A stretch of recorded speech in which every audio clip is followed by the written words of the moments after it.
वालेकुम सलाम वरहमतुल्लाहि वबरकातुहू।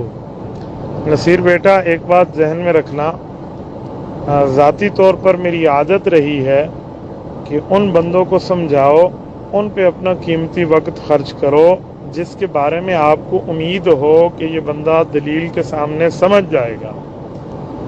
लेकिन आप जिससे मुतासिर हैं या जिस जमात से रिलेटेड हैं, आप में वो यूथीपन आ गया है कि आपका दिमाग अब काम नहीं कर रहा।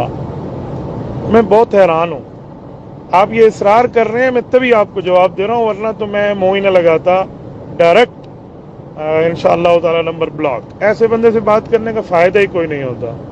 ये मेरा आखिरी जवाब समझ आ जाए तो ठीक है, नहीं तो आप जाने, आपका अल्लाह जाने।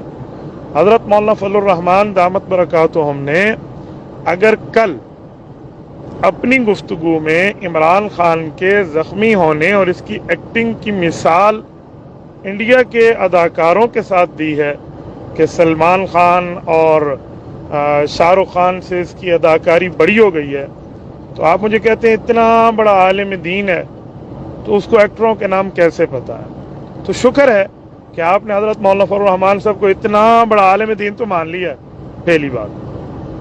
दूसरी बात, किसी चीज़ का इल्म होना, उस बारे में मालूमात होना, उस मामलात को जानना, इसका यह मतलब थोड़ी है कि बंदा वो फिल्में भी देखता है। देखो, आपने ऊपर की अभी एक पोस्ट में मिसाल दी है हीरा मंडी की, तो मैं आपसे पूछ सकता हूं कि आप हीरा मंडी को जानते हैं? वहां पर तवाइफें जो है अपना जिस्म फरोशी का धंधा करती हैं, तो आप हीरा मंडी जाके काम करते हैं? आप हीरा मंडी की मिसालें दें तो आप हीरा मंडी में वहां जाके यूज टू नहीं है। हजरत मौलाना फजलुर रहमान अगर मिसाल इंडिया के एक्टरों की दे तो वो वहां के जाकर फिल्में देखने और ताल्लुकात की क्या बात है। अच्छा, अगर यही बात आपकी यही बेवकूफ़ी में मान लो कि हजरत मौलाना ने जिक्र किया है इंडिया के अदाकारों का, तो यकीनन ये इंडिया के अदाकारों का फ़ैन है। अच्छा, अगर यही बात है तो फिर इमरान खान ने शादी की है गोल्ड स्मिथ यहूदी की बेटी जैक गोल्ड स्मिथ यहूदी की बहन जमायमा से, तो फिर इसका माना है यहूदी के घर शादी करने वाला यहूदी एजेंट है।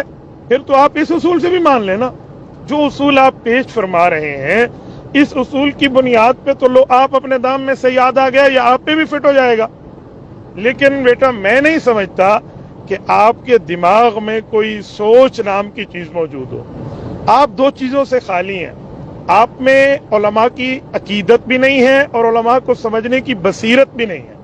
जिस बंदे में अकीदत भी ना हो, बसीरत भी ना हो, भैंस के सामने बीन बजाने वाली बात है, फिर उसे नहीं समझाया जा सकता।